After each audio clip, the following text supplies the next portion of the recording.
जब अच्छाई और बुराई के बीच की रेखा धुंधली हो जाए, तब नायक क्या चुनता है, सम्मान या बलिदान। हमें देखने को मिलता है कि अकाजा और रेंगोकू फाइट कर रहे होते हैं।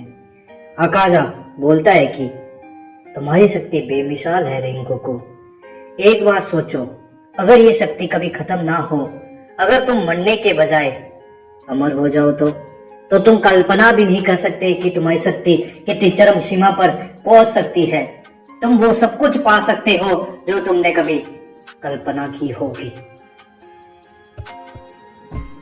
फिर रेंगोकू जख्मी हालत में बोलता है कि मैं कभी भी उन राक्षसों की राह नहीं चुनूंगा जो मासूमों का खून बहाते हैं, जिन्हें मजा आता है जब वो मासूमों को तड़पाते हैं और उन्हें मारते हैं।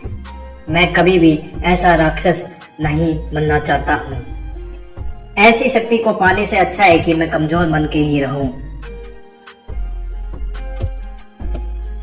अकाजा रेंगोकू की बात को सुनता है एंड अपनी उंगली उठाता है और घायल तांजीरो और नेजुको की तरफ करता है एंड फिर बोलता है कि तो यानी तुम इन्हें मरने दोगे? सोच लो रेंगोकू, अभी भी ये सब तुम्हारे सामने तड़प कर मरेंगे और क्या तुम इन्हें ऐसा मरता हुआ देखना चाहोगे? एक बार हाँ कर दो रेंगोकू, तुम्हें मैं इतनी सारी शक्तियों के रूबरू कराऊंगा और इतनी शक्तियां तुम्हें मिलेगी जो कि तुमने कभी कल्पना भी नहीं की होगी, और तुम उस हर शख्स को बचा पाओगे जिन्हें तुम प्यार करते हो। मगर तुम्हें बस हमारी तरफ आना होगा रेंगोकू, और अगर तुम इन्हें बचाना चाहते हो तो भी आना ही पड़ेगा तुम्हें। चॉइस तुम्हारे हाथों में है रेंगोकू, तुम क्या चूज करोगे ये तुम्हारे ऊपर है। अब रेंगोकू फिर तांजीरो की तरफ देखता है। उसका पूरा मुंह लहूलुहान हो चुका है। रेंगोकू के हाथ कांप रहे होते हैं और तभी ही उसे एक फ्लैशबैक आता है उसकी माँ का, और उसकी माँ कहते हुए सुनाई देती है, प्रोटेक्ट द वीक, कमजोरों को बचाओ रेंगोकू।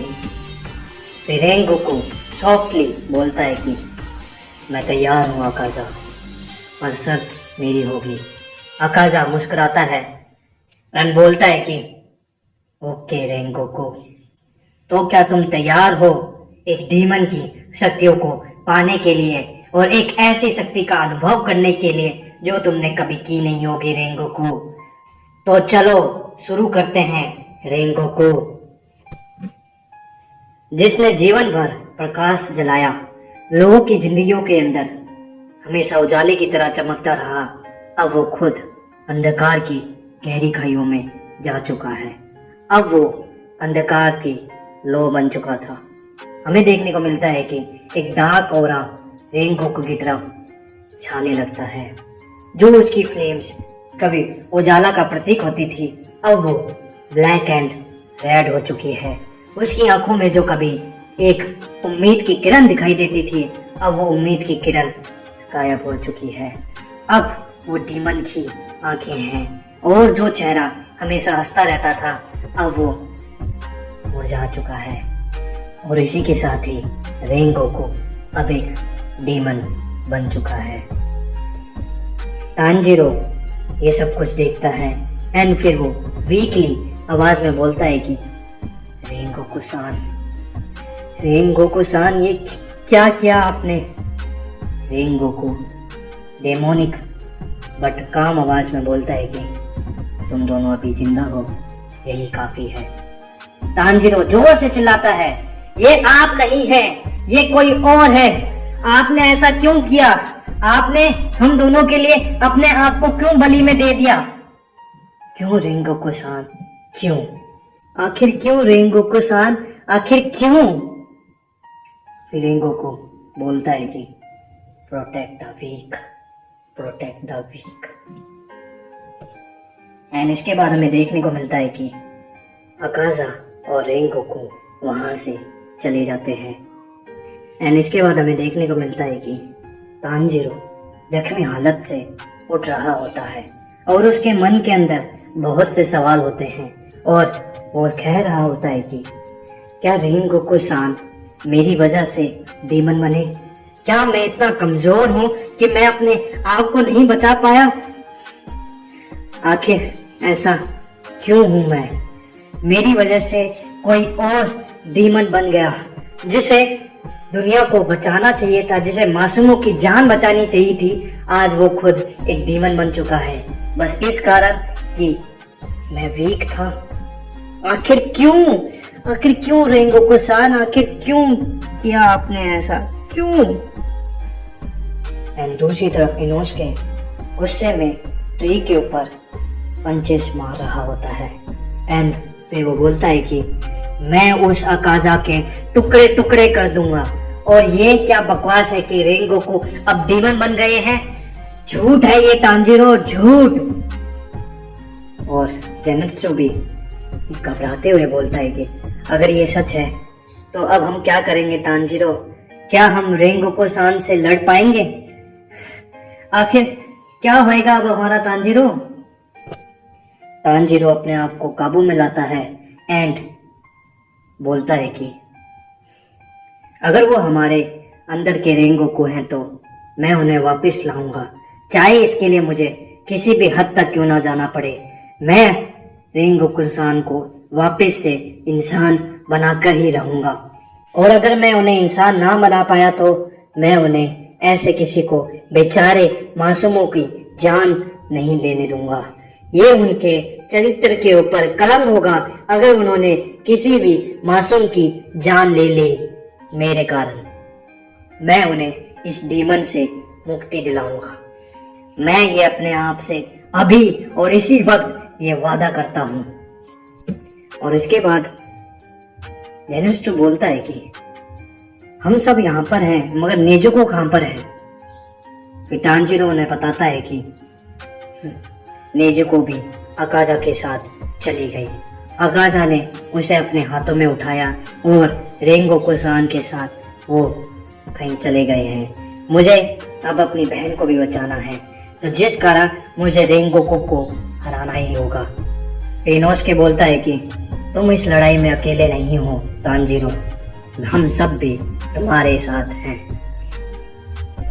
इसके बाद हमें देखने को मिलता है कि नेजुको को एक क्रिस्टल केस के अंदर ट्रैप कर रखा होता है एंड रेंगोकू जो अब पूरी तरीके से एक डीमन बन चुका है वो वहां पर चुपचाप शांति से बैठा हुआ होता है। अकाजा रेंगोकू को बोलता है कि देखो, अब तुम्हारी शक्ति पहले से कई गुना ज्यादा है। अब तुम एक डीमन फ्लेम पिलर हो, जिसकी शक्ति का अब इस पूरे डीमन वर्ल्ड के अंदर कोई सामना ही नहीं है। रेंगोकू बहुत ही धीमी आवाज में बोलता है कि मुझे इसकी शक्ति नहीं चाहिए थी। मैंने इसे चुना है ताकि मासूम ना मरे। मैं अभी भी अपने कंट्रोल के अंदर हूँ, जिस कारण तुम मुझे किसी भी मासूम को मारने का ना आदेश दे सकते हो और ना ही मैं खुद मारूंगा। फिर अकाजा बोलता है कि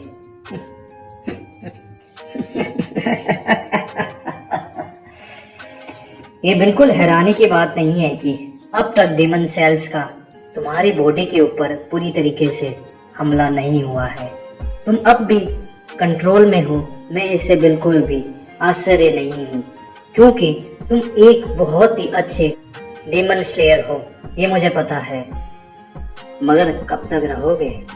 जैसे जैसे वक्त बीतता जाएगा वैसे वैसे जो डीमन सेल्स तुम्हारी बॉडी के अंदर हैं वो फैलते जाएंगे और पावरफुल होते जाएंगे, और एक समय ऐसा आएगा कि तुम पूरी तरीके से डीमन बन चुके होगे। तुम फर्क ही नहीं कर पाओगे कि कौन मासूम है और कौन डीमन। तुम्हें बस एक ही चीज दिखाई देगी और वो रहेगा इंसानों का खून पीना और अपने आप को जीवित रखना। अकाजा की ये बात कहने के बाद हमें देखने को मिलता है कि रेंगोकू शांति से बैठा हुआ है और उसने कोई भी रिएक्शन नहीं दिया है अकाजा की इस बात का।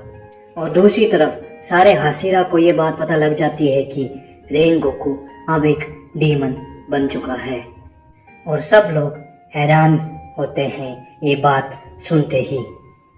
और इसी के साथ ही हमें देखने को मिलता है कि अब ना रेंगोकू पहले जैसा रहा और ना ही तानजीरो। और शुरू होती है एक नई आग की कथा, फ्लेम ऑफ द एप्स। और इसी के साथ ही हमारा आज का एपिसोड होता है यहीं पर खत्म, जिसका नाम है what if Rengoku become a demon. और आज का एपिसोड कैसा लगा आपको कमेंट में हमें जरूर बताइए, और वीडियो अच्छी लगी हो तो लाइक एंड शेयर करना ना भूलिए। मिलते हैं बहुत ही जल्द एक और नए एपिसोड के साथ। तब तक के लिए अपना ध्यान रखिए, हंसते रहिए, खेलते रहिए, खाते पीते रहिए एंड साथ ही साथ देखते रहिए।